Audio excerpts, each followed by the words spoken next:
It is your prisonplanet.tv memberships that fund so much of what we do here on this operation. And then we're more than happy for the TV show after it's aired live, then be leaked out onto the web to tens of millions of people. That's our goal.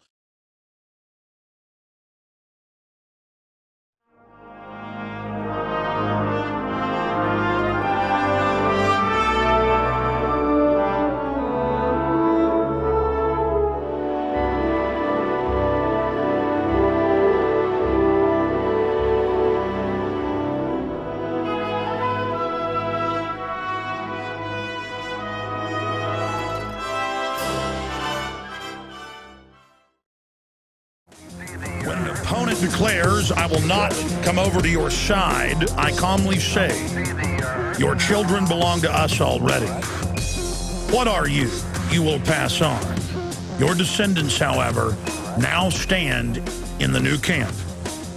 In a short time, they will know nothing else but this new community. That was Adolf Hitler in 1939 in a radio address.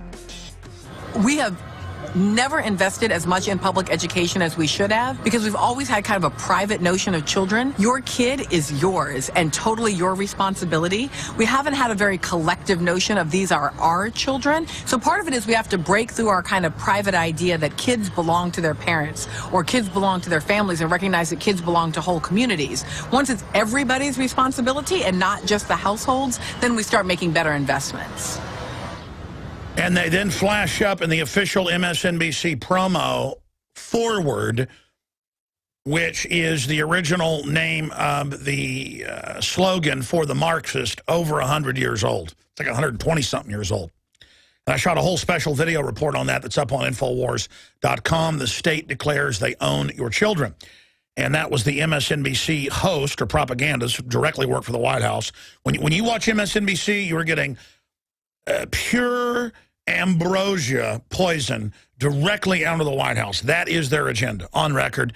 Your kids belong to the collective is the article by Kurt Nimmo, red linked up at Infowars.com. It's a story that came out yesterday, but I've had our great web crew move it back to the top of the page, linked in red. Melissa Harris Perry. You know, I remember, it was about 8 years ago, a caller called in and he said, "You're a liar, Alex." He said, there is no way that the official University of Texas textbook for social workers, and I was giving the name out, it was the Calhoun Reader, there's no way, and Bob Dacey had actually brought this to my attention, local talk show host. He had a copy of the textbook that family had been given going to UT, and the people didn't believe me. And so I had some of my writers go do research, and they pulled up hundreds of publications that were then posted on the Prison Planet forum, where they officially teach they're going to get rid of the family. So when you hear them say, oh, it's everybody's job to take care of kids, they mean get rid of parents, don't let parents discipline their kids, and then only the state can discipline your children, and then your kids will stay late at school, and then no more summer recess. And the TV's already raising our children anyways, and the brainwashing that comes across the iPhones and the iPads and the droids and the rest of it. But they officially, in every authoritarian society for thousands of years, the state has controlled the youth. And Hitler knew that. I mean, he talks about taking over the youth in Mein Kampf. Now, I mean, I've read myself Hitler's words. The Soviets, obviously he borrowed a lot from. The communists, they have, of course, done the same thing. I was actually sent video by some folks. I think we've shown this on air before. I know it's on. I was going to put it in a film. I know it's in Rob Jacobson's hard drive where one of our graphics guys, a contractor years ago, went to visit with his girlfriend, her family in China, and caught on video the youth brigades with red flags marching aggressively through the streets. Pretty powerful footage. This is what they're establishing. This is what they're setting up. So we're going to get into that. We'll have the latest from the DMZ, where world-famous negotiator and hostage negotiator and PSYOP expert, Dr. Steve Pieczenik, psychiatrist, will be joining us from the DMZ. It's about 6:04 over there right now. I trust we've made contact with him to make sure he's ready in about 55 minutes. Good, he's locked and loaded. We've got huge news with Biden calling for a new world order, and then Gawker makes fun of it. Oh, conspiracy Christmas comes early, because they were just saying last week, in a major poll that, the poll, do you believe in the made-up New World Order conspiracy theory? It's like saying, do you believe the sun came up this morning? Are you a kook? So we'll break all that down. It's a big broadcast today. Monday through Friday from 11 a.m. to 2 p.m. Central. We are here live and then back Sundays live, 4 to 6 p.m. Central. It is lucky number 7. It is the 7th day of April, 2013 on this worldwide transmission. I am your host, Alex Jones. The news websites are Infowars.com. That's Infowars.com, PrisonPlanet.com, and we're streaming video and audio as well for radio listeners that would like to see another added dimension to the radio broadcast at InfoWarsNews.com. On our subscription service, prisonplanet.tv. And don't forget, we have Operation Awaken the Sleeping Giant. You can find out about right there at prisonplanet.tv. Okay, where to start today? Where to begin? I want to read you a quote from a 1939 radio address that Adolf Alois Hitler gave. You may have heard of him. When an opponent declares, I will not come over to your side, I calmly say, your children belong to us already. What are you? You will pass on. Your descendants, however, now stand in the new camp. In a short time, they will know nothing else but this new community, Adolf Hitler.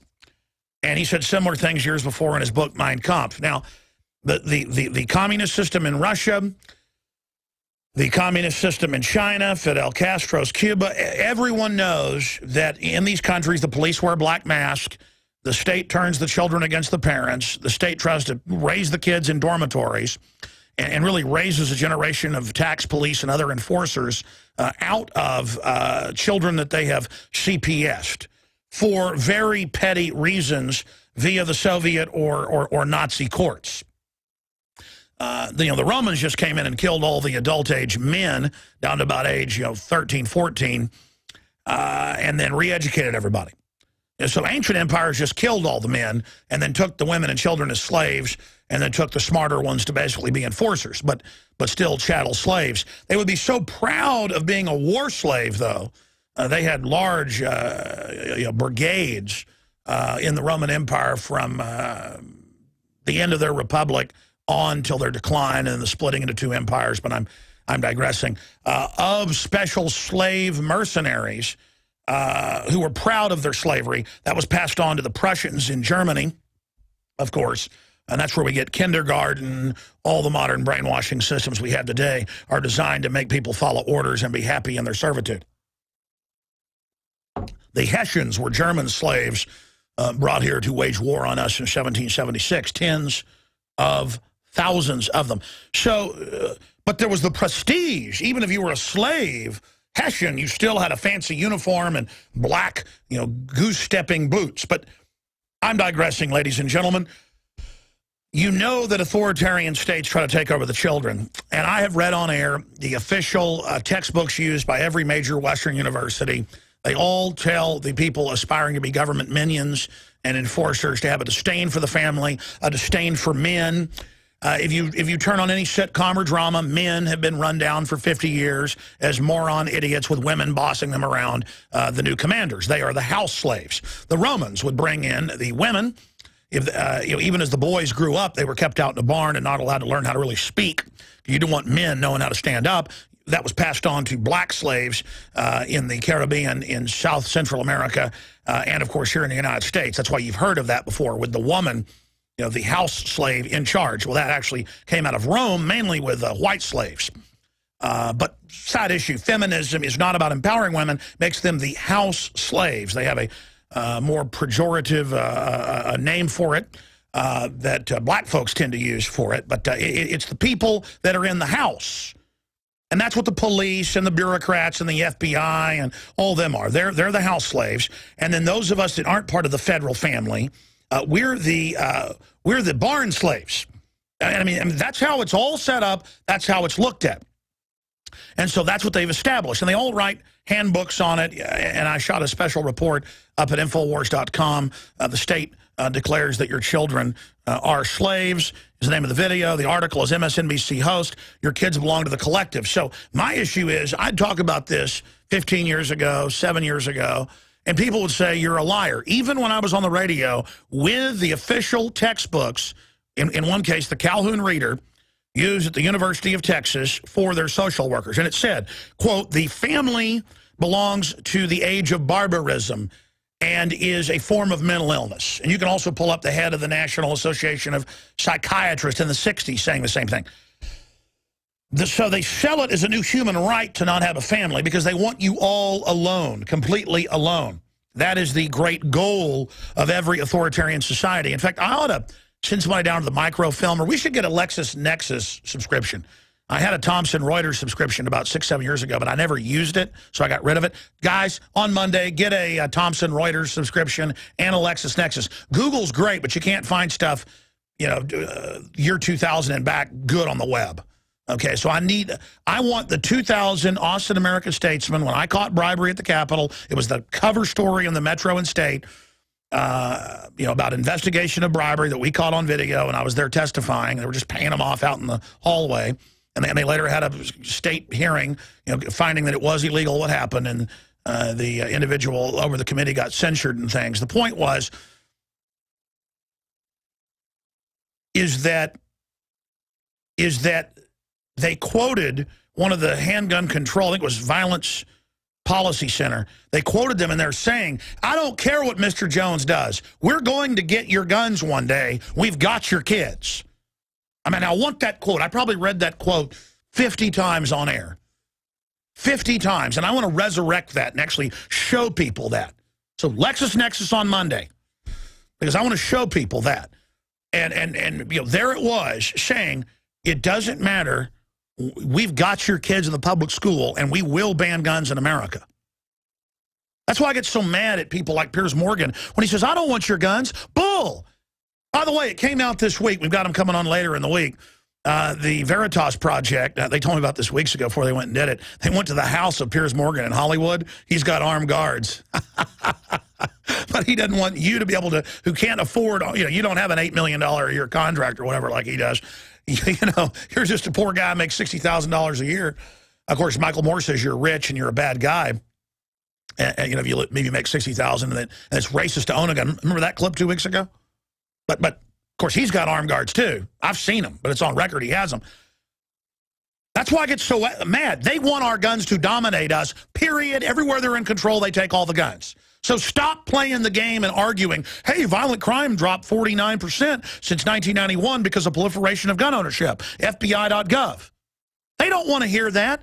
They have got an agenda of foreign banks that have captured this country to take our guns, and they're saying, hey, Hitler said we've got your kids. The gun control group said it doesn't matter what Alex Jones does. That was their answer to Alex Jones caught all this going on at the Capitol. Their answer was, we got your kids, and we're going to get your guns.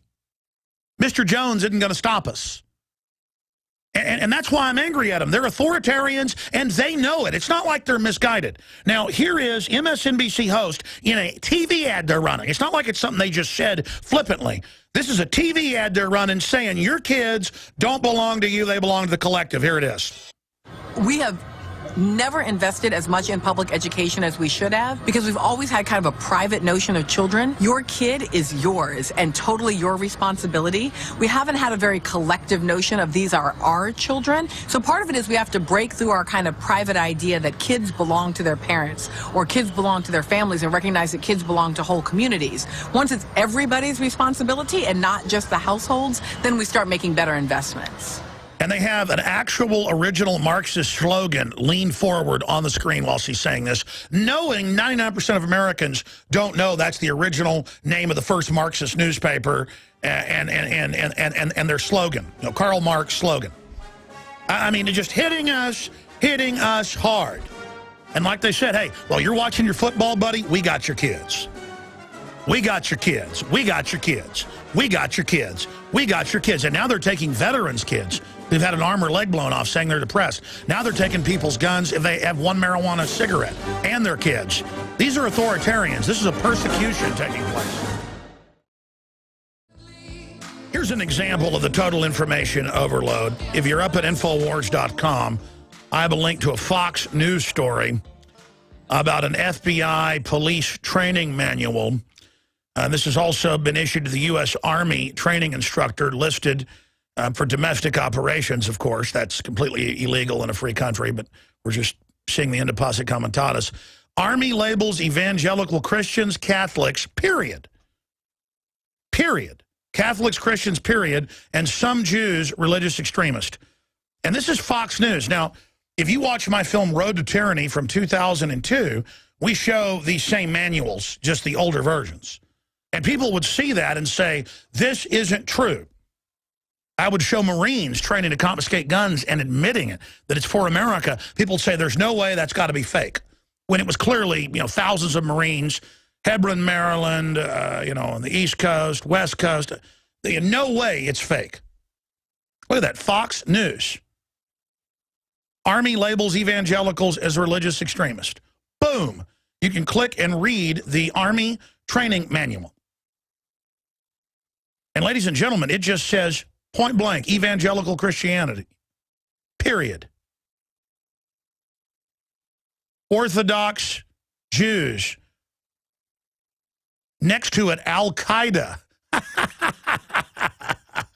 Which, by the way, the AP announced they're not going to call them Al-Qaeda anymore, or even Islamicists, because they were using them in Libya and Syria. They got Hamas, Ku Klux Klan next to Christian. Catholicism, period, is extreme. And you're like, well, that's incredible. Oh, and if you're Islamophobic, see how they're going to totally flip it? In fact, guys, I printed in IMs, and I don't see it in my stack. Type in Army trains to take on Tea Party. It's Forbes. I want to show people that. The Army's main mission, this is official from West Point, and the Army War College, is to take on gun owners, conservatives, libertarians. By the way, you're not tuning in to satire here. This is what it's like to be under a revolution. The globalists are involved in a revolution, in a takeover. They call us in their higher level Ford Foundation manuals and in the different hearings that have come out with the Weathermen. They call us counter-revolutionaries. And you better believe that's what we are. We're the Americans. There it is, how the U.S. military would crush a Tea Party rebellion. And it goes on to talk about how in the new Army War College, and they're even teaching this at West Point, their main mission. Now listen, I'm reading you Fox News right now and Forbes. In fact, guys, if you're watching on TV, you can see this. Go back to my screen, foxnews.com. Now, again, I would tell people this. I would tell program directors this, big, vice presidents at major, networks, presidents, and they would say, oh, Alex, it's not that bad. And I'd say, oh, I've got the training manual. A few years ago, I had Nightline here trying to show them this. They go, we're not going to look at it. Look at this. Catholicism, period, is extreme and next to Al-Qaeda. Evangelical Christian, period, terrorism. And they've got it right next to Al-Qaeda and the Al-Qaeda flag. I mean, this is America. Ladies and gentlemen, I wasn't even intending to get to this today. Now, let me tell you, who are the extremists? Is it Catholics and Protestants, people with the lowest crime rates out there, or people that are church attending? The FBI.gov has all the numbers. They know somebody, whether they be Catholic or Protestant, whatever it is, that attends church on a regular basis, has the lowest crime rate out there for whatever reason. They know veterans have one of the lowest crime rates out there. Just the media hypes up when there are events. They know white males have the lowest crime rate of a, quote, racial group in this country, period, and we're listed as the #1 terror threat. Now, you got to have some bad guys to be saying this, okay? Look, it's like when I got video of FEMA that the police sent me, a firefighter sent me as police and firefighters in Kansas City, with them bad-mouthing George Washington, Thomas Jefferson, and saying they were terrorists, and anybody that likes the Constitution is a terrorist. I got 18 hours of this. People didn't believe it, even though I had the training manuals when it was said. Now it's Fox News. You're going to believe me? Listen, I stand with George Washington and Thomas Jefferson, and I stand with Jesus Christ. And if you want to say I'm a terrorist, you're the terrorist, period. I have, knock on wood, no criminal record. I've probably been arrested 7, 8 times as a juvenile in fights, but it was always found I didn't start them. But I'm a good person, okay? I love my family. I walk old ladies across the street. You know, Alex Jones, you piece of garbage. Excuse me. Anyways, the point is I'm listed, you're listed as an extremist. You know why I'm dangerous, ladies and gentlemen, to the entire power structure? Is because I simply am old-fashioned, I'm a throwback, and I can see traitorous criminal activity when it's sitting in my living room. I go to the zoo, I go, that's an elephant, that's a tiger, that's a lion, that's a penguin, that's a grizzly bear. But you tell the general public, you know, they tell them a lion is a Easter bunny, they'd believe it. And now they've got MSNBC host Melissa Harris Perry saying your children belong to the state. Folks, they've always been teaching that for really 100 years in the progressive movement in this country. 100 years. And the weird thing about it is they're not even well-meaning idiot liberals. These are hardcore eugenicist authoritarians that know exactly what they're doing. Do we have her queued up? Let's play. This isn't a promo. This isn't on a show where she just showed us what she really thought. They're running this every 2 hours. I looked it up. Tuned in, boom, it was on there. They're running promos. See, people say, oh, be nice, be for gay marriage. I personally have nothing against people for their passions and what they're into, okay? I don't judge people. My issue is, though, it is the, quote, gay and lesbian lobby, the dominant ones, that are always bad-mouthing the family and wanting to teach sex ed to 5-year-olds. I mean, the UN wants to teach masturbation to 5-year-olds. That's pedophilia. So the issue is, you see, this is all part of an attack on the family, discrimination against men and women, to break up our society, to make us alone so the state is our mommy and daddy. That's what the communist, the fascist, all, this is what they do. It's like going to a football game and 11 people line up on each side and they've got a pig skin and it's football. Well, this is tyranny. It's like, it looks like a duck, quacks like a duck. It is. There it is. UN wants to teach preschoolers about masturbation. I'm sorry, it's even below 5. I mean, you know, in fact, they do it in America. Remember when you were a kid in kindergarten, you went and took a nap after lunch 15 minutes? That's not what happens now. The pedo teacher teaches that, but it's the state, so it's okay. But then if you take a photo of your daughters, you always see these cases of your son in their towel, and one girl's hugging the other girl, they're both in different towels, they arrest the parents and take their kids. And then they don't ever get them back. Or you get pulled over and they find a bowl of marijuana, which is certainly a lot better than alcohol, and I don't even like pot or, you know, period. I like alcohol, quite frankly.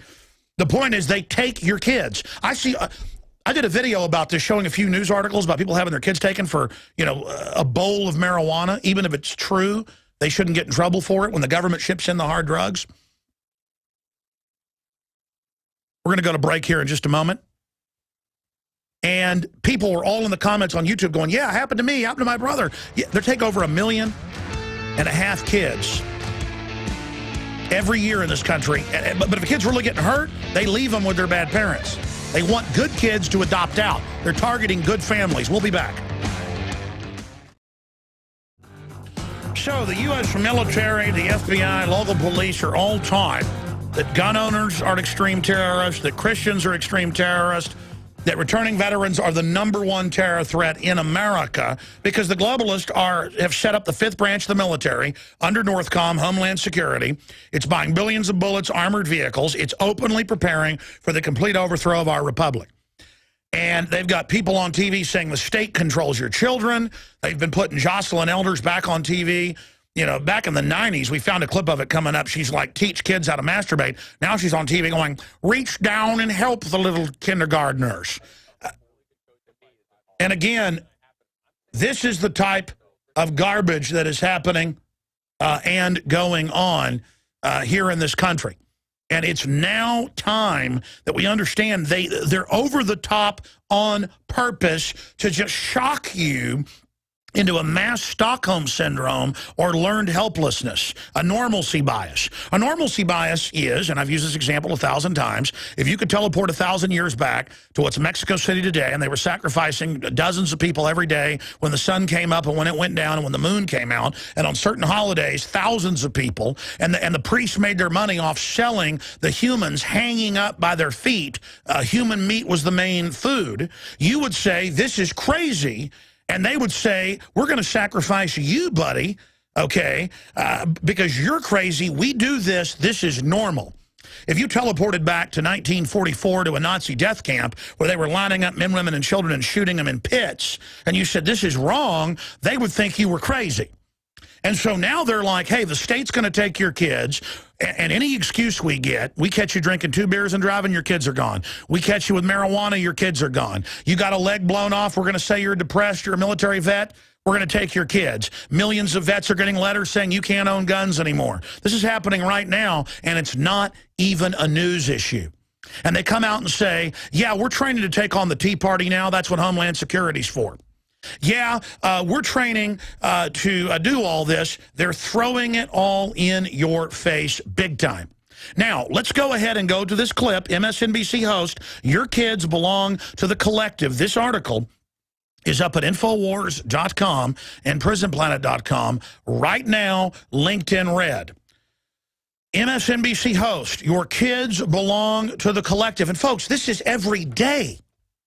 Okay, every day there's stuff like this. And this is in a promo they're officially running. And MSNBC is full of White House operatives. So is Media Matters. And who do they attack every day? You guessed it, Alex Jones. Calling me an extremist because I don't believe Catholics and Protestants are extremist terrorists, because I don't believe the Founding Fathers were bad people, they were amazing, because I don't believe it's a good thing to take the citizens' guns when more guns means less crime, when I know we have authoritarians taking over. If you go to the front page of Infowars.com, I typed in Hitler Youth. I have a famous Nazi poster of Hitler with the children. And remember, he said, when an opponent declares, I will not come over to your side, I calmly say, your child belongs to us already. What are you? See, you're little, you're nobody. You will pass on. Your descendants, however, now stand in the new camp. In a short time, they will know nothing else but the new community. And that's what the MSNBC host is saying. See, once they collectivize you with collectivist healthcare, collectivist education, they can then argue, hey, we got to say what you can eat, what you can drink, where you go, what you do, because we're all paying for it, forcing you to go on welfare, forcing you to get into the system with corporate contracts. It's all about control, because they want the control. And good people don't want control. We don't want to go to city council. We don't want to go run for state rep. We don't want power. We're quietly confident, inwardly secure.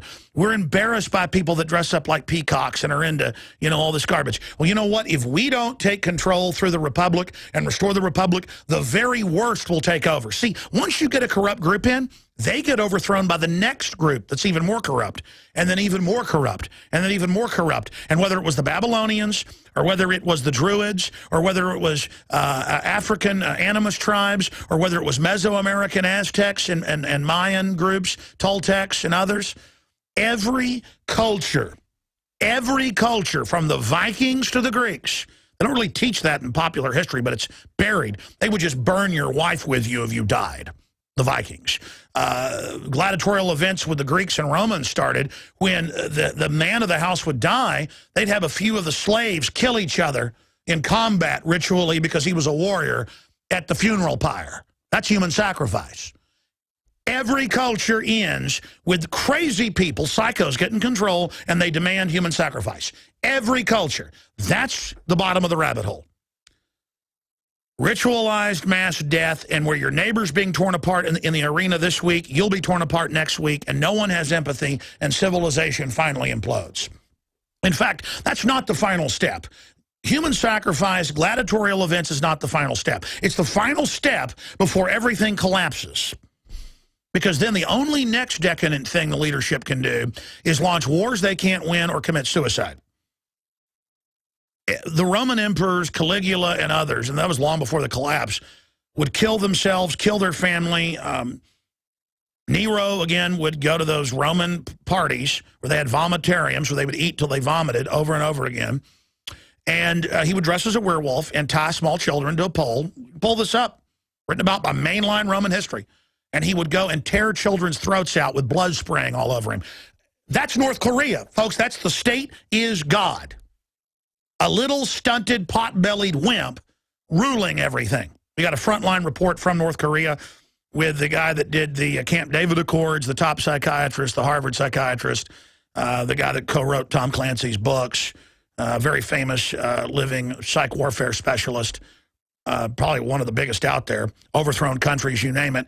He was involved in the transition of South Korea from a military dictatorship in the 70s to what it is today, the industrial engine of Asia and really the world per capita. He's there on the DMZ. He's going to be talking to us about that whole crisis. That is, again, out-of-control government on power trips. But let's go to this clip. MSNBC host, your kids belong to the collective. Here it is. We have never invested as much in public education as we should have because we've always had kind of a private notion of children. Your kid is yours and totally your responsibility. We haven't had a very collective notion of these are our children. So part of it is we have to break through our kind of private idea that kids belong to their parents or kids belong to their families and recognize that kids belong to whole communities. Once it's everybody's responsibility and not just the households, then we start making better investments. And you had elders, back under Clinton, the Surgeon General, and she's been back on TV, out there saying, the government needs to reach down and help the kids learn how to do this. Now, if you went in a public bathroom and ran up to a kid and grabbed their crotch, you go to prison for 50 years, and you should. But if the state, this goes on all over America. You can't stop them. They're the government unless you fully wake up to them. They're in there teaching kids how to masturbate because the truth is they're a bunch of pervs.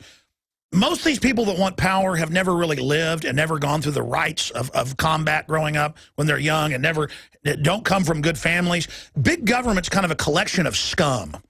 So are corporate swarms. They're like weak people that hate the strong. And people that aren't politically developed and things, they're usually sexually crushed as well. So they're at the level of a child, or they're pure Satanists like to abuse children. And that's why they want to put their hands on your kids.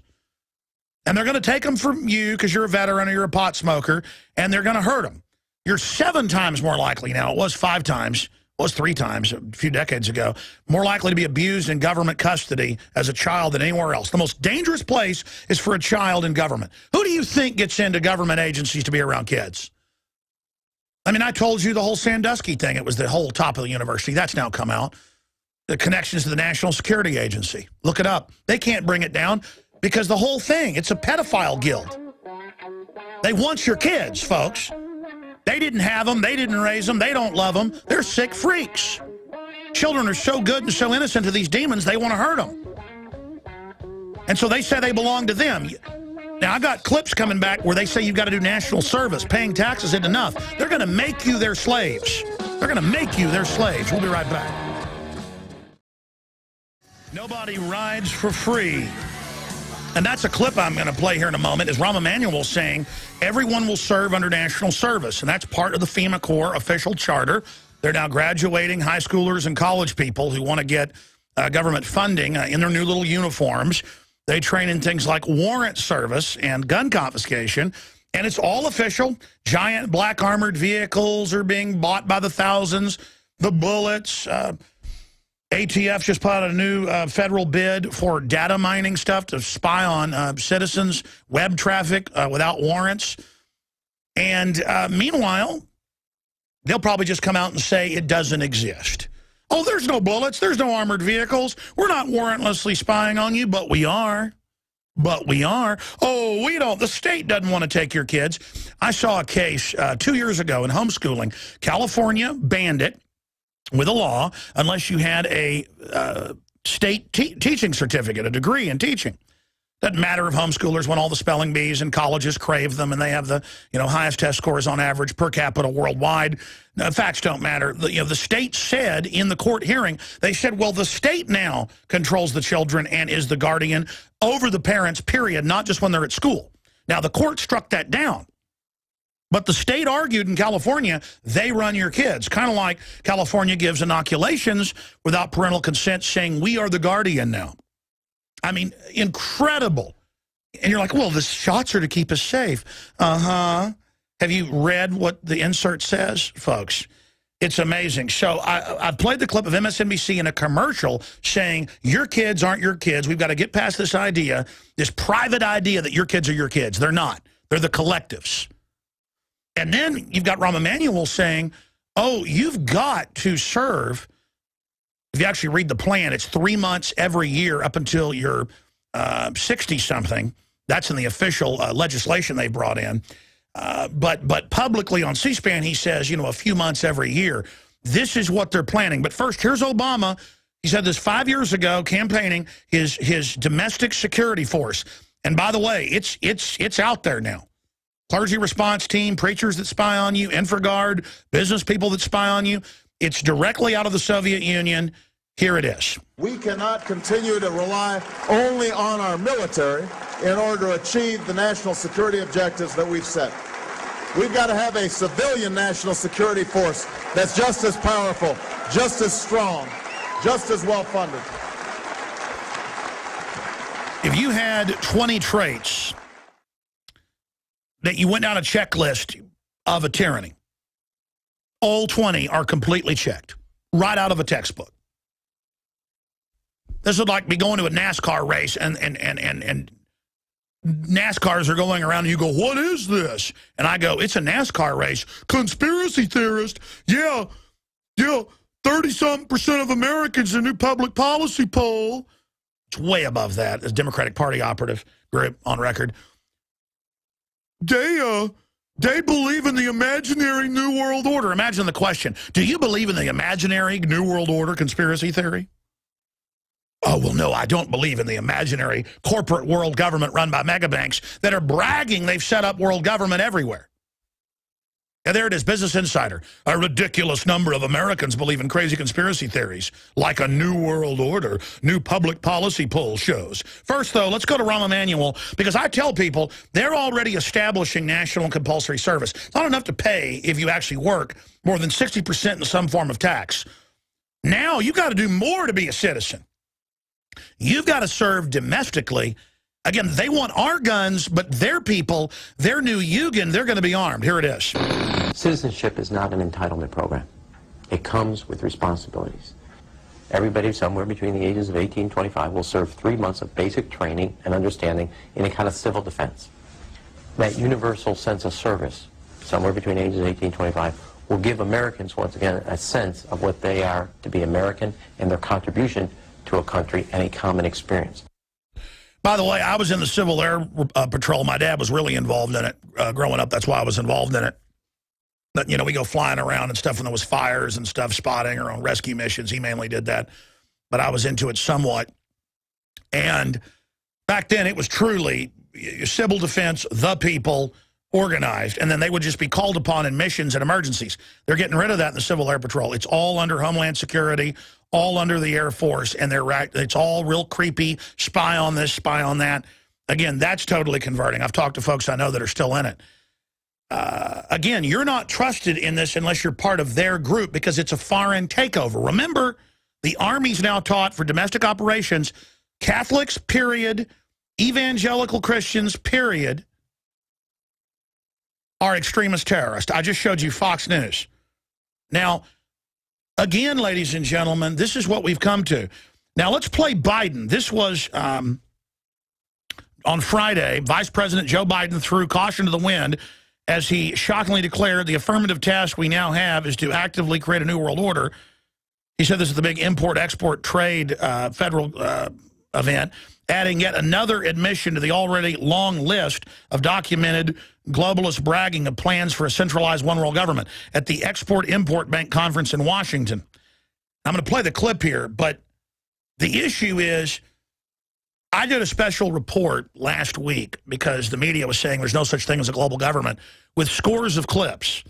You can just type in bankers declare they've conquered America and Europe, and you'll find some of the clips, but I put it all in one report where they're all announcing global government, we engineered the financial crisis, we're going to implode the world economy, bring in a cashless society, SDR, we're going to need $100 trillion in taxes a year. This is Davos, on C-SPAN. I mean, I sit there for hours and just, my wife's like, can we watch a movie? And I'm watching, all the world leaders, like a public Bilderberg meeting, which people like Lindbeck says, don't exist, I'm bad to cover it. I'm like, man, come on, cover the whole thing, bro, don't be afraid. And I'm watching them say all this. I mean, you guys type in, banks want $100 trillion in new liquidity. in new credit, which means our tax money. And they're announcing what the world government is, an autocratic, centralized government run by private megabanks. The Financial Times of London 4 years ago wrote a headline, and now for world government, their foreign editor, Bilderberg Group attendee.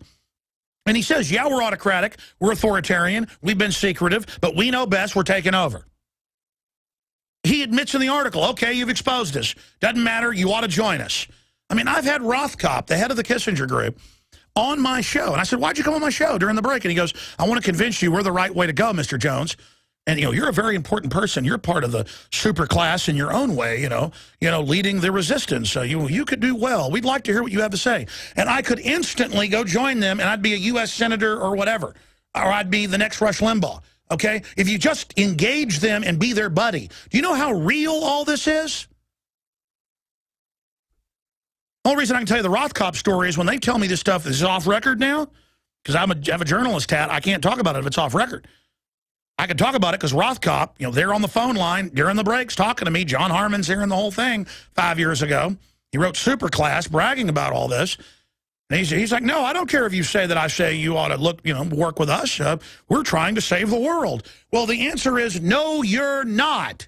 No, you're not. You're destroying the family. You're bringing in tyranny, and I've had enough of it.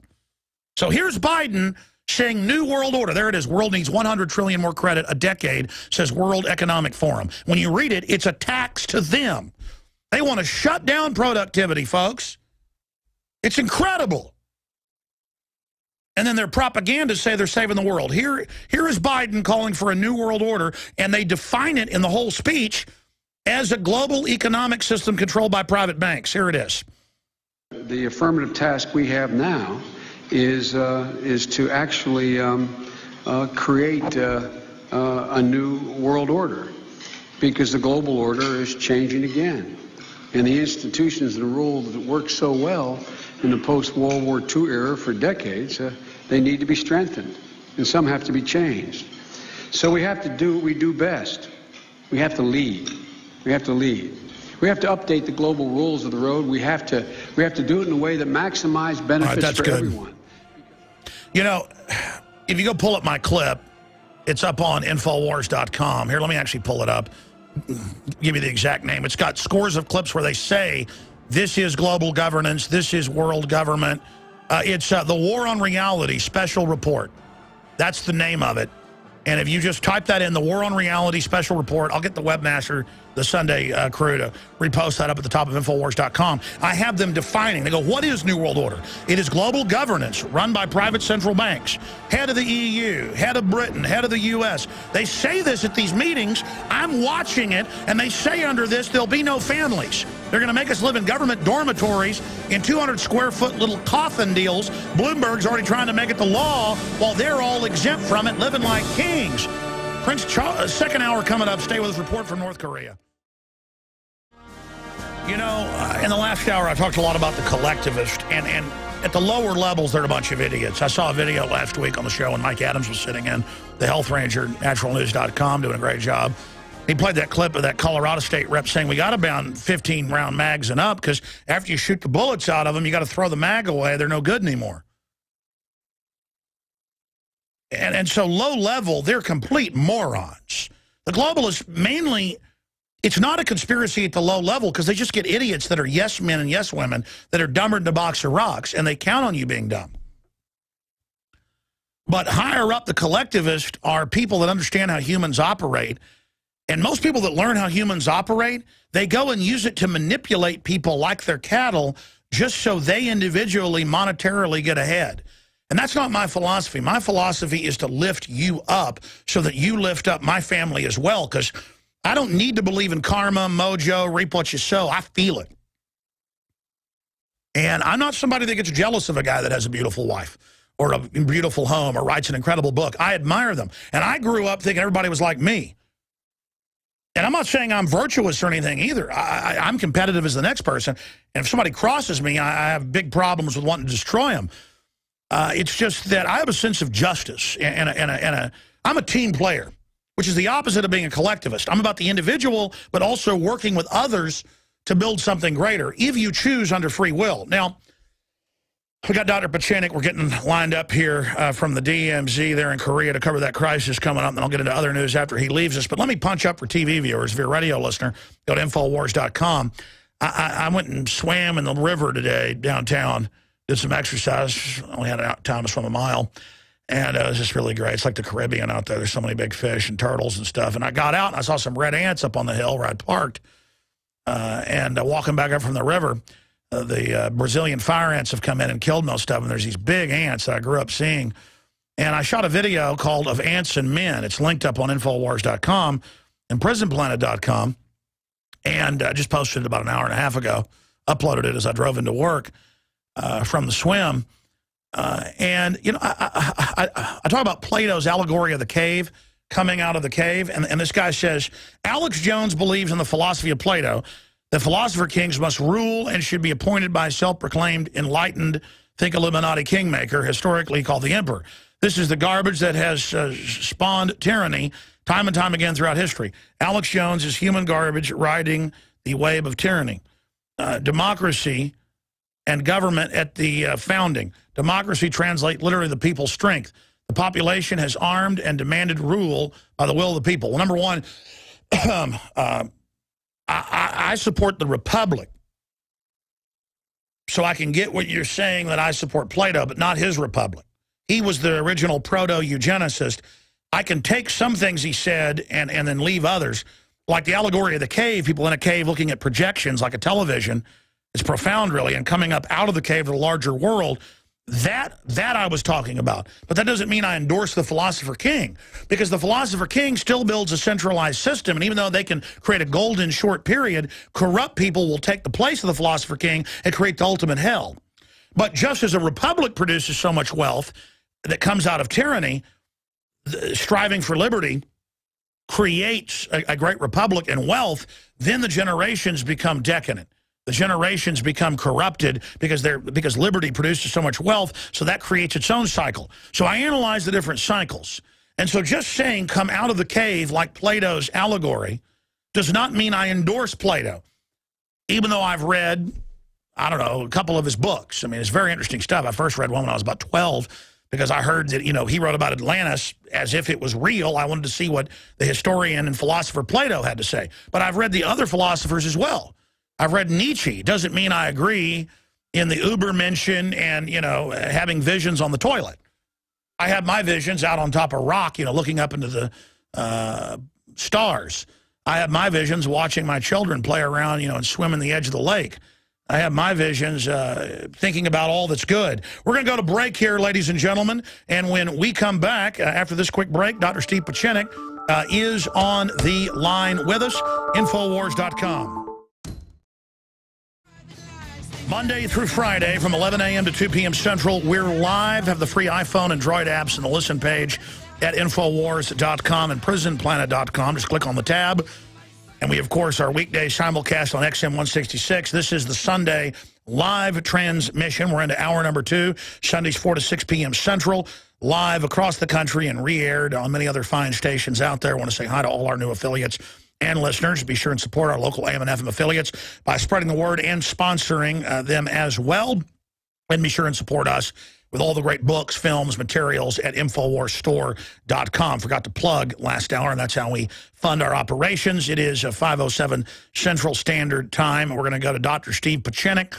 It's 7 a.m. Monday morning on the DMZ in the dividing line between North and South Korea, with the global crisis, with them threatening to launch a missile and not saying if it has an atomic bomb on top of it, threatening to nuke. It's weird having a weirdo dictator who reportedly has ICBMs that many doubt can actually reach the middle of the country, much less the West Coast, saying he wants to nuke Austin. And I'm sitting here in Texas with some crazy inbred control freak, hereditary dictator, who's a communist, of course, the ultimate tyranny, saying he's going to nuke me and my family. Very, very, very bizarre. Dr. Steve Pieczenik, one of the most famous hostage negotiators and crisis negotiators, helped get the Camp David Accords through, the only peace deal that ever really did anything in the Middle East. StevePieczenik.com co-wrote the books with Tom Clancy, has a bunch of big Hollywood movies. He's an MD and PhD, Harvard University, MIT. Very interesting guy. He won't ever. I got to get him on sometime and make him talk about overthrowing countries and all the rest of it. He'll never. You can pull up his name if you want to read that. Just serious guy. Amazing. We have him on. He was the first guy to expose bin Laden was dead back in 2002. Member of the real government, or was, Council on Foreign Relations. We're going to talk to him in a second, but briefly. Welcome to Planet Hoax. This is the April issue of InfoWars Magazine, a great tool. Everybody's getting out of print. We got into print. We dominate digital, dominate alternative news, Infowars.com, PrisonPlanet.com. But welcome to Planet Hoax, the war on reality. This gets into the fact they denied there were drones. Now they admit they were told to lie. Robert Gibbs, they said there weren't 2 billion bullets. Now they admit they were told to lie. It's full of more than 10 major hoaxes. Well, actually, one article's 10 major hoaxes. I don't know, 20, 30, I don't know, major hoaxes that the establishment has been caught in over and over and over and over again in the new issue. You can buy them in groups of 10 up to 100 at cost. Big color, glossy magazine. Great way. It has the Dianne Feinstein centerfold in it. I'm not joking. It's an April Fool's joke. It's not pornographic, don't worry. Except that kind of makes you like Dianne Feinstein. It's her head on Betty Page with a devil tail. The point is, so maybe I don't like it. I disavow it. We won't do it again because I don't like looking at Feinstein having a good feeling. Anyways, the point is, it's in the new magazine, InfoWarsStore.com. Get them in bulk. Give them to people. Wake folks up today. It is an info war. You heard the MSNBC hoax. Been part of the Department of Education saying the collective owns your children like this is North Korea. No, they don't. Fight back and these tyrants will dissipate like phantoms at dawn, to quote Thomas Jefferson. Okay, again, going to Dr. Steve Pieczenik. We're going to break here in about 6 minutes. He's going to be with us for most of the rest of the hour, reporting from the DMZ. He was in the State Department chairing that area previously, was involved with the Korean government, so he's been inserted by himself. He offered the government to go, which he's done in the past, and they didn't want his help, but he is reporting for us exclusively and at StevePieczenik.com. And so he's got some breaking news since he talked to us Friday from the demilitarized zone in what many analysts say could be the trigger for World War III. And the media has been saying, when we need a psychiatrist on the ground, he is a real psychiatrist, not a quack psychiatrist, in his own words. Doc, good to have you on with us. Tell us what the latest is from the DMZ. Alex, it's always a pleasure to be on, and I always come on your show because there is really a reality check on what is happening. What is happening on the DMZ, it's quite cold. We've had rain, and we've had a lot of snow on the eastern part. What we see happening is troop movements from South Korean troops moving in tanks and young 18 to 19-year-old boys in the Republic of Korean Army, which basically they have to serve about 18 to 24 months mandatory service. Many of them are highly inexperienced, as many of our soldiers were in the Korean War. Some of them talk to me. Their officers try to get them away from me. I talked to them. I asked them if they were afraid. They said yes, but are they really scared of a major war?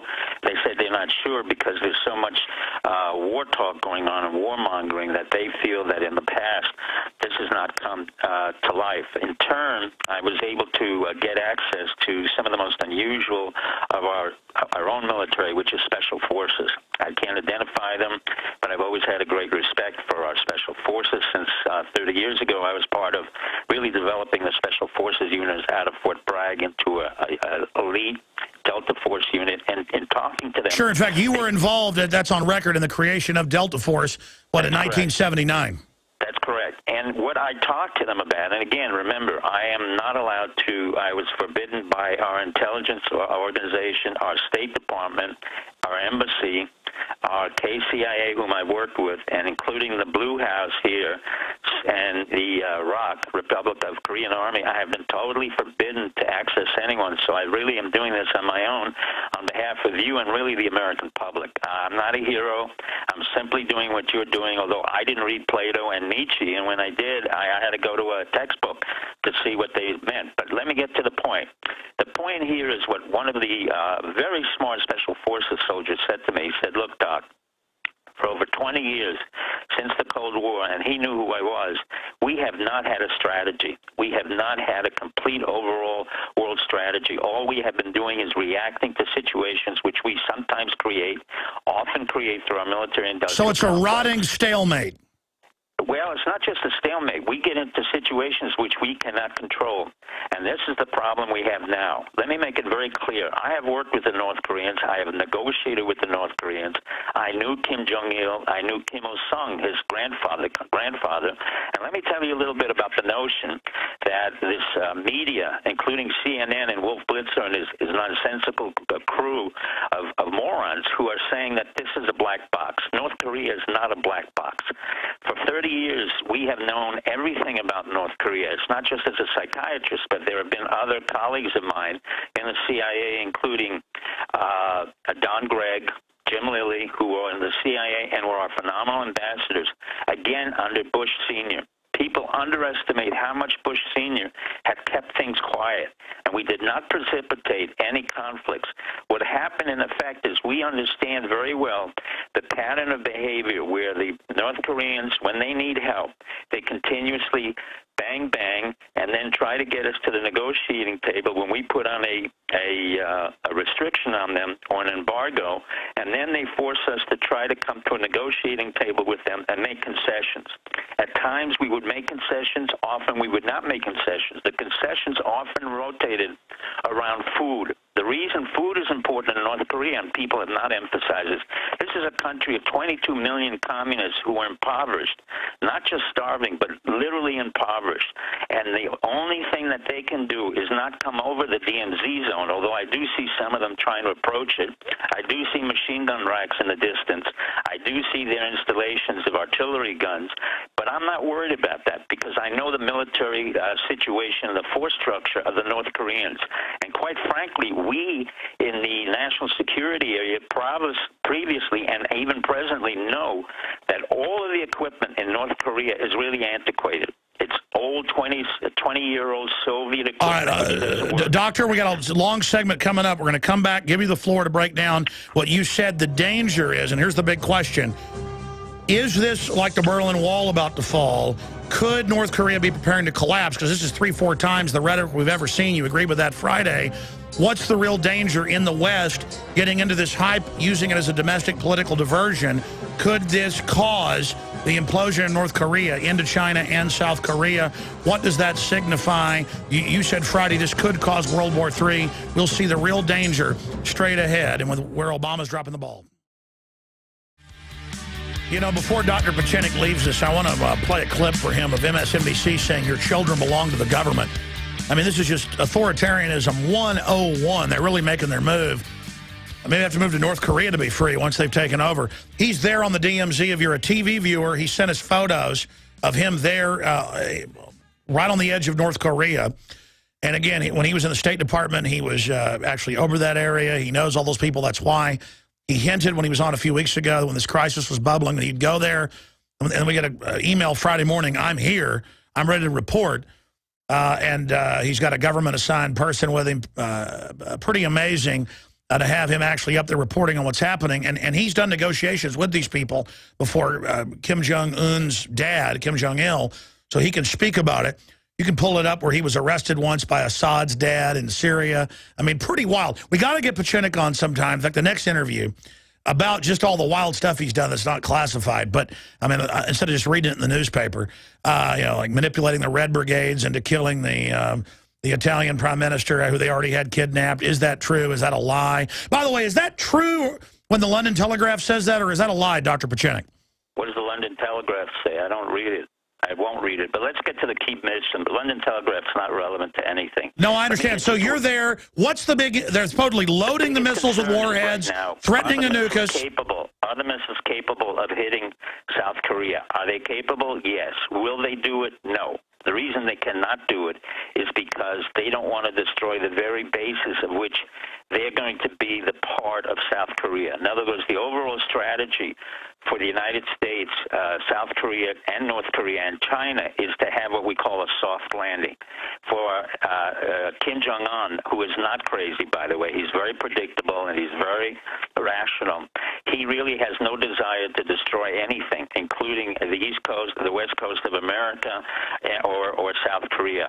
Number one, he has a deliverable system which is not really very functional. It's the missile systems are old, they're antiquated. What we call the single strike kill probabilities are very low. Usually they're rated at 90%.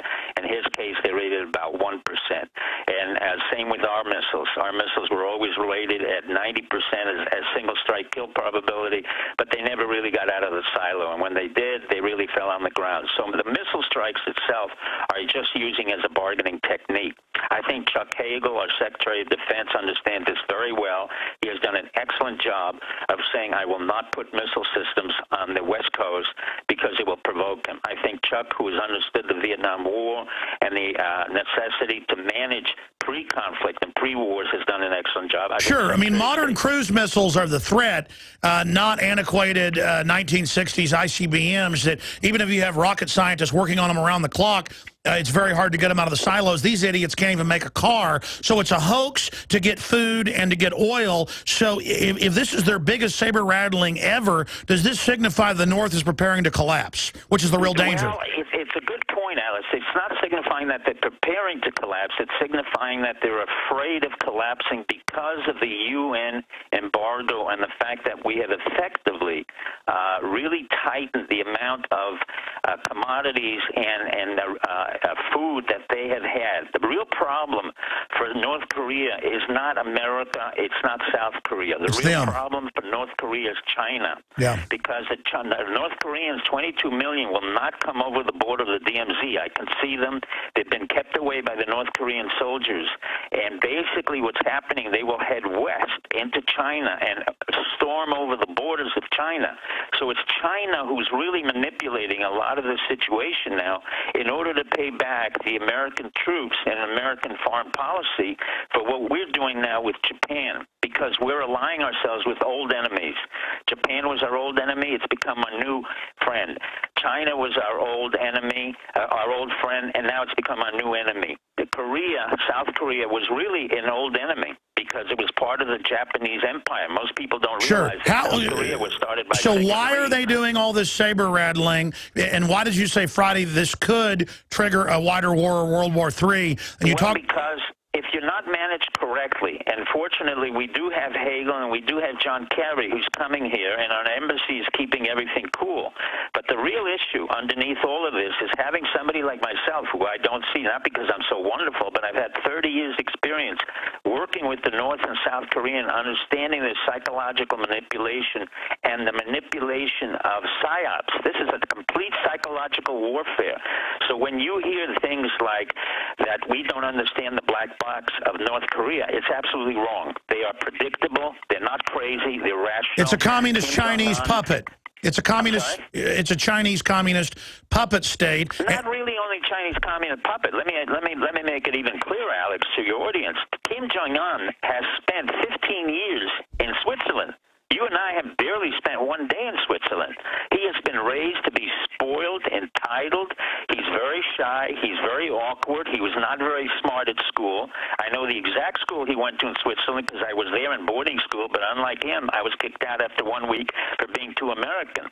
But he is basically, we know everything about Kim Jong-un, and we know everything about Kim Jong-il because they have a compound in Switzerland. So you have the very rich and the very spoiled who drive Maserati, smoke Yves Saint Laurent cigarettes, drink Johnny Walker, things that we don't do, and they're running a state called North Korea or communism. In my world, the only people who can be communists or afford to be communists are multimillionaires, and that's the case with Kim Jong-un. I mean, it's total bizarro world, absurdism past the 10th power. So let me ask you this question. What do you expect to happen then? Because you were saying Friday it was bad management building up their power when Kim Jong-un or In can't even wipe his own butt.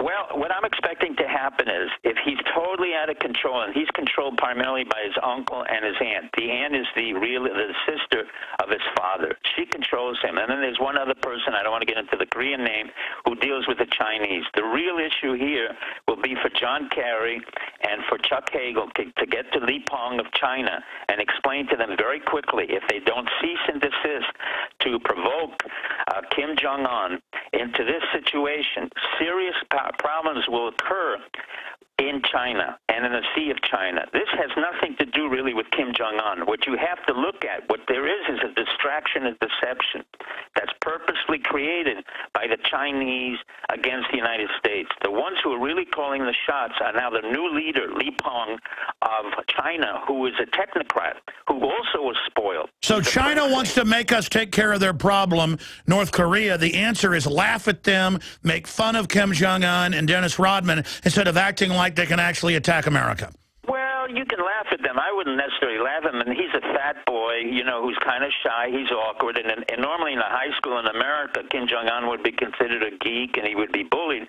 You don't need to do that. You just ignore him. What you really do is strategically do what the CINCPAC, our Navy, has done, which is to cut off the Straits of Malacca, get into the China Sea, and make sure that there's no conflict between the Chinese, the Vietnamese, and the Filipinos over the Straits, over the China Sea oil. This is always about oil and economic opportunity. And that pirate-filled zone. When we come back, how do you expect this to end? How would you like it to end versus where you think it's going? You seem more happy since you were on Friday when you were reporting. And discrepancy between what we hear in the rhetoric that's absurd in the newspapers of America and what I see in South Korea, where they're far more constrained. All right. Well, let's break it down straight ahead. We're going to be right back. Infowars.com. That's right. I'm in the United States, captured by 6 foreign megabanks who are above the law and pay no taxes. They've signed me on, and you and your entire family as well, to their 1.5 quadrillion in derivatives. And they are openly trying to wreck the family, shut down competition, open the borders, take our guns. And there's a new Army report out. Their new manual says Christians, period, are extremist terrorists, including, they say, Orthodox Jews are extremist terrorists. That's Fox News up at Infowars.com and PrisonPlanet.com. And in the next segment, I want to ask Dr. Pieczenik his political views, because he's a really interesting guy on all the things that are happening. I know he's worked under 5 different administrations. Of course, you can find out more about him, who's co-written some of the books with Tom Clancy as the technical expert and as a composite character of the Jack Ryan. So kind of the Jack Ryan individual on with us right now. Steve Pieczenik, Dr. Steve Pieczenik, is a psychiatrist and a medical doctor and wrote the book on psychological warfare in the late 70s that still the Bible used in a lot of intelligence agencies today. He's very critical of all the deception that goes on right now today and the authoritarianism. Okay, so talk to me like I'm 5 years old. Friday, you're saying there is a danger of war, but only because it's being overhyped and giving North Korea the idea of power, which may make Kim Jong-un toddling around like a bizarrest joke actually feel like he has power. The communist Chinese are now freaking out, saying don't cause problems, North Korea, which is that a capitulation? Geopolitically, you call it a psyop. Break down the different angles, Dr. Pieczenik. And then I want to ask you a big question. I'm going to ask you a big question. And, of course, that question is there a way to fix North Korea? Will it ever unify, or is it too bizarre? I mean, this guy's saying, I'll nuke you, I'll kill you, even if he doesn't have the capacity. You know, they've got DU Shabo meteor guns in space. What would happen if he was taken out? Because when somebody says, I have nukes, I'm loading, I will kill you, if somebody came to my house with a gun, whether it's loaded or unloaded, and said, I'm going to kill you, I'm not going to wait and see if it's loaded, I believe, and I don't even support war, people know that, I believe the guy should be taken out, but I don't want him to be taken out. I'm saying we have a right to take him out. Go ahead. Here's the worst case scenario. The worst case scenario is what happened underneath his father Kim Jong-il and his grandfather Kim Il-sung. Kim Il-sung went overboard, and where he blew up an entire dais where there was South Korean officials, including major senior officials, and he overreacted. But we were able to work that backwards. Under Kim Jong-il, his father, he had blown up ships and he had blown up an island where they use it as a kind of pro forma to show the world that they're quite serious. And hijacked ships like the Pueblo. Correct. And also shoot down the Korean airline. Now, what happens in a game like this in psychological warfare, and, you know, we can't control all the variables, but you have to be able to estimate most of the variables, is that they literally do overreact. And the overreaction in this case would be where, in fact, a missile strike could accidentally get into one of the areas that they had not intended, where, in fact, one of the commanders underneath Kim Il-sung could literally decide to defect and become a renegade and try to approach the DMZ, although that's not likely because it's highly mined and we have a lot of forces ready to go. In fact, in the old days, we had to hold back the Republic of Korean Army with PLO, with oil, lubrication, and petroleum. But the reality is that at this particular point in time, if there isn't that extreme exercise, and if we can't decrease the rhetoric from our news media, which is the worst part of it, because the South Korean people have been complaining to me everywhere that particularly CNN and a lot of our media are hyping up this notion of missiles and missile strikes. They find it very disgusting and very insulting, because most South Koreans here that I'm working with and talking to, even on the DMZ zone, are very calm, even though they're cautious. They're calm, they're relaxed, they go through an everyday activity, they do what they have to do, they live their life normally, but they resent this overlay of warmongering that's being created by our military-industrial complex and our communication system. Let me give you an example. They know very well that within days of the time that we had a crisis starting, guess who came in to sell airplanes? European Airlines, the one that makes Airbus, came in with a $7.7 billion contract. In turn, Lockheed Martin came in for an F-35 Joint Strike Fighter for $7.7 billion. Boeing came in for the F-15 Silent Eagle contract. And then then another one, McDonnell Douglas and other companies, Lockheed Martin, came in with an F-35 Joint Strike Fighter, all trying to sell to the Korean Army fighter jets that they don't need. Now, right now, they don't need it. Right now, Hyundai, Samsung, LG, and SK, these major zaibatsus are doing extremely well, and they resent the fact that the United States military-industrial complex and the communication systems that are run by the Northeast, the Midwest, and by the military-industrial system is imposing on them military requirements that they don't need and want. They want to create a society which can expand.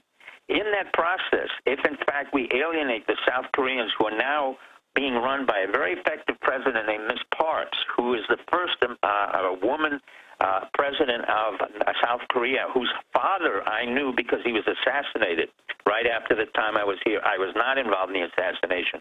General Parks is very well aware of what it means to have assassination and killing. She's not interested in the assassination of Kim Jong-un. That will not accomplish anything. You cannot assassinate leaders at this particular point in time when, in fact, they're being managed by the Chinese and other countries. Sure, they'll put another titular figurehead scumball in. He's a titular head. You know, he's a kid who's absolutely spoiled, who spent time in Switzerland. But the real strategic issue now is who is going to control the oil and the military-industrial requirements of the South China Sea, including Korea, Vietnam, the Philippines, Japan. Sure. So it's being used as a kamikaze or as a set piece, a proxy state to do this. Dr. Pieczenik, you're a really smart guy, so I'm asking your real opinion on this. Where do you expect this to go? I mean, will I be a grandpa and there's the 5th hereditary dictator of North Korea, and instead of 30 million people like 50 years ago, there are 23 million, and there's 1 million of them? No, I expect that in the period of time that I've been here, since I was involved in the transition from Chundu Notuwa from military dictatorship in South Korea to civilian. You have to remember, there was a military dictatorship. Carter and Reagan sent me here, and I made that transition to civilian. Within 20 years, this country has expanded so quickly that it makes our country look pathetic. It's clean. And by the way, you're not bragging. Every time you say this stuff, I go and look it up and find where you were involved in the negotiating team to get rid of the military dictatorship that I was already aware of the history of, because I'm obsessed with history. and you were a key guy, get you know, like suggesting the psychological stuff. I was watching a documentary, and it said the psychological team of the State Department recommended that they still give it one more day. And then in the Camp David peace deal, it happened, and that was you. So you really have been there at so many key historical points. What scares me is what you said Friday. You offered your help a week ago, before this even was really going, or a week and a half ago. They didn't want your help now. Every other administration has. What does that say? Are they smoking their own dope, drinking their own Kool-Aid? Because no, what it says is basically thanks to you and me and the fact that the American public has supported us. The day I said that 9/11 was a stand down, the day I said that Bush Jr. was a criminal, that Cheney was a criminal, that our war in Iraq was a disaster, and that the generals involved were criminals, the day I said that Obama came in and lied about Osama bin Laden, he lied about Benghazi, he lied about Sandy Hook, that made me persona non grata in my own country. I have a better access to get into North Korea and the DMZ zone in South Korea and even China, my ostensible enemies, than I have in my own country. My own military intelligence said to me, good luck and goodbye. I got into the KCIA U.S. Embassy, which normally affords a deputy assistant secretary a normal, you know, professional recognition from the past. There's no recognition. So basically, I'm persona non grata. Sure, they're scared of you. They're scared of you. I mean, in the land of the blind. They're scared of me. I don't particularly care. It's not about me. No, I understand. It's about not having World War III. We got to go to break. But in the land of the blind, the one-eyed man is king. Steve Pieczenik, Dr. Pieczenik's our guest. I'm Alex Jones. If you're just tuning in for the first time, our websites are Infowars.com and PrisonPlanet.tv. We're streaming video there right now. Ladies and gentlemen, I'm having conversations with Dr. Steve Pieczenik during the break and forgetting that we're live back on air. We only ran 30 seconds of intro music, right? Okay, it's good. I didn't know. I was like, whoa. I've been talking a while here. We're having some interesting discussions there off air. Bottom line, why did you go to Korea? Where do you think it's going, Dr. Pieczenik? You know, one of the most famous hostage negotiators, crisis negotiators out there, help get the Mideast peace deals going. What do you expect to happen? What do you expect to do, to see happen with the missiles being loaded, they claim? Or is that just more of a push by North Korea to get more oil and food? And if they're this desperate now, when they do fall apart, what do you expect to happen? You said implode into China, implode into South Korea. How is there any way to ever fix North Korea and get aid to those people under the cult of the state? Yes. Let me start for the first question. Number one, the day I finished my interview with you, which you were so grateful about, on Sandy Hook, where I told you it was a false flag, I knew that Obama and his White House choir boys would start another false flag in Korea. I could see it. I could smell it. So I got on the plane the next day without anybody's permission. I was told not to go.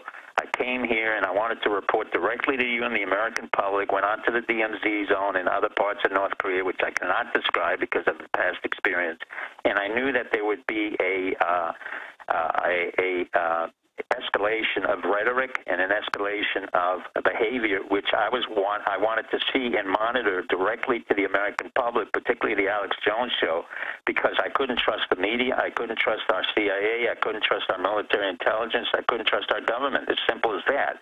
And what I saw happening was that there was a total disconnect between what was being said and what the reality was on the ground here at the DMZ zone, where I saw some movements, but very little movements on the part of the North Koreans.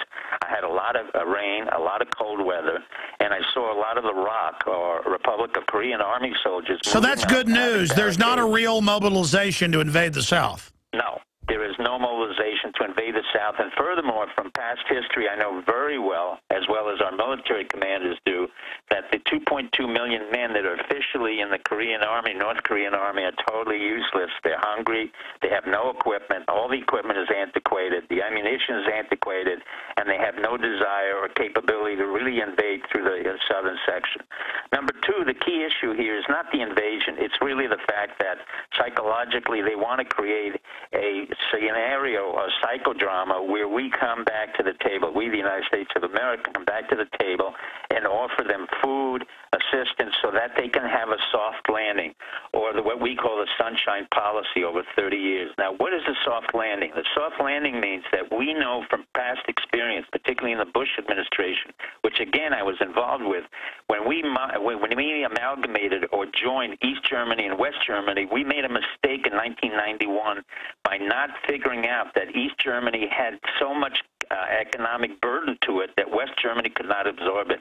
In turn, we translated that problem to South Korea and North Korea. There is no way that South Korea can absorb North Korean problems and economic dysfunction. So how does it end then? How do you see it ending? Is there any good ending? I see it positively ending if we get out of the way. If we stop this agitation and we stop these false flag operations, we stop this incredible amount of military-industrial So bottom line, the military-industrial complex that Eisenhower warned us about wants to keep it going, to sell more weapons, but all the money is worthless if we start World War III with the Chi-Coms. Exactly. But ironically, Alex, your audience has to understand, we lost every war.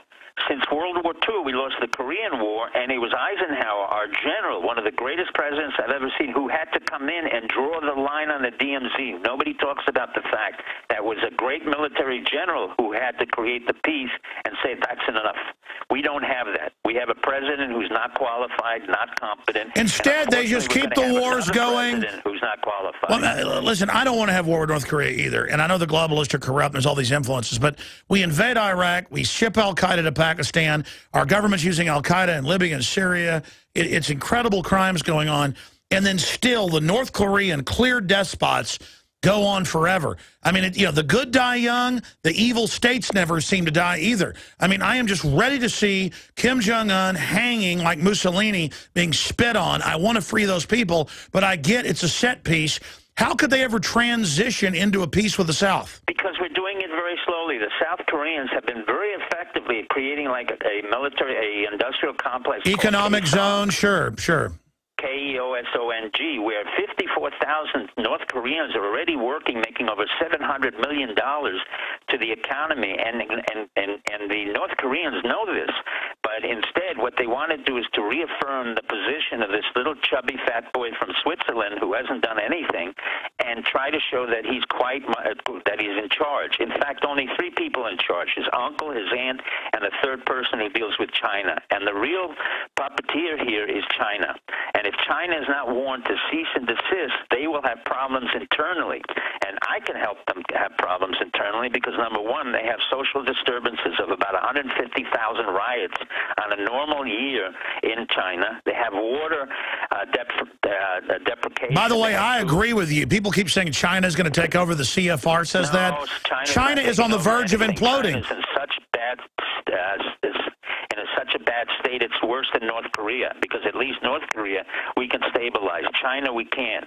China has now economically defaulted on loans. They've given out loans that they can't monitor. Sure, so let me stop you. Here's my bottom line. You're a smart guy, historian, psychiatrist, medical doctor, seen a lot, run black ops all over the world, brought down regimes with psych warfare. What do you expect to see with the basket case China and the basket case North Korea, and the West as a basket case with delusional decadence? What do you expect to see? I expect to see that we get a new government in the United States. That's the number one issue. We cannot have another Hillary Clinton, another Clinton who lies, another Democrat or Republican. We have to reconstruct the Constitution, re-employ new leaders of our country that come from the grassroots up, particularly governors who've been very effective in running executive positions. We have to decrease our government size. It is out of control. We have to close down the CIA 9000, close down Homeland Security, close down all these unnecessary, worthless organizations that do nothing to either increase our national security or increase our productivity. We will have to increase our manufacturing capacity and decrease the size of our banks and their corruption. In the meantime, in China, they have a major problem. If I wanted to create the destruction of China, it's far easier for me as a psychological warfare expert than to maintain, than to destroy North Korea. All I have to do is create a war between India and China, which is what's happening now, and arm India, arm China, and allow them to fight over water. So I'm not as worried about North Korea. North Korea will be quietly brought down. Hagel has done a very good job of doing that. Kerry's coming over here and maintaining the quietness. The problem we have in America, and that's the greatest problem we have, is our national leaders since Clinton, who was a pathological liar and created a lot of wars and created rendition, then followed by Bush Jr., the moron of morons, who should have been indicted for war crimes, went to Iraq, Afghanistan, and then Obama, who's totally a CIA-bred and born operative who knows absolutely nothing about world affairs or running domestic affairs. He's talking about abortion. He's talking about Obamacare. He's talking about gun control.